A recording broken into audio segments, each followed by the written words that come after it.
وبقربه كم تنجلي. پھر یہ قافلہ چلا ہے شام کی طرف. ملک شام دمشق منزل ہے. راستے میں بے شمار کرامتوں کا اظہار ہوا. کئی عیسائی پادریوں نے سر حسین کو دیکھ کر کلمے پڑھے ہیں. وہ ایک طویل واقعہ ہے. اور جب یہ قافلہ شام پہنچا تو دوپہر کے وقت دربار یزید میں اس قافلے کو پیش کیا گیا.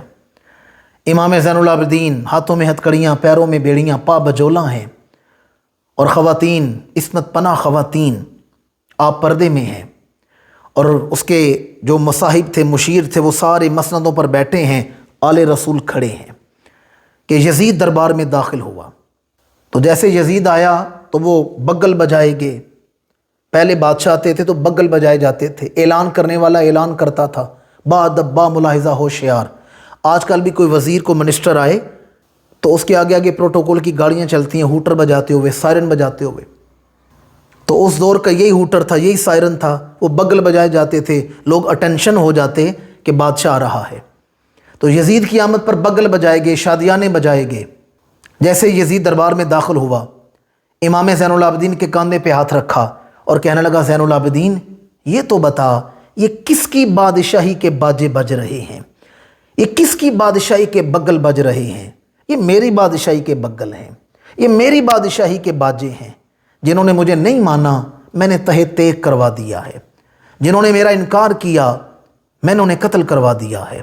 جب اس نے یہ کہا، امام خاموش رہے، بولے کچھ نہیں، خاموش ہیں.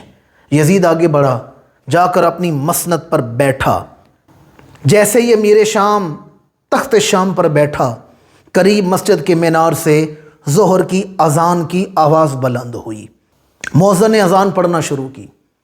اللہ اکبر، اللہ اکبر، اشہد ان لا الہ الا اللہ، اشہد ان محمد رسول اللہ صلی اللہ علیہ وآلہ وسلم.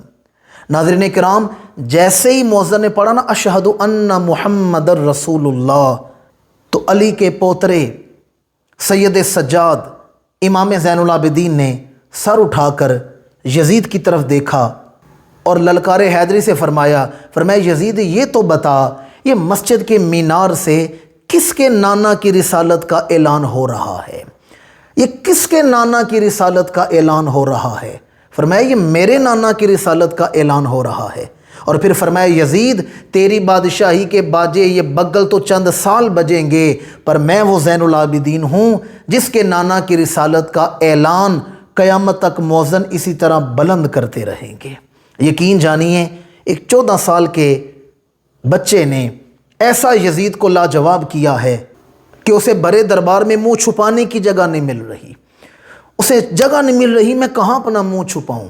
کسی شاعر نے کیا خوب کہا، وہ جو ایک روشن ستارہ ہے اسے سجاد کہتے ہیں، اور جسے سجدہ پیارا ہے اسے سجاد کہتے ہیں، اور یزید وقت فاسق کو کھلے دربار میں جس نے بندے ہاتھوں سے مارا ہے اسے سجاد کہتے ہیں. یزید وقت فاسق کو کھلے دربار میں جس نے بندے ہاتھوں سے مارا ہے اسے سجاد کہتے ہیں. كم تنجلي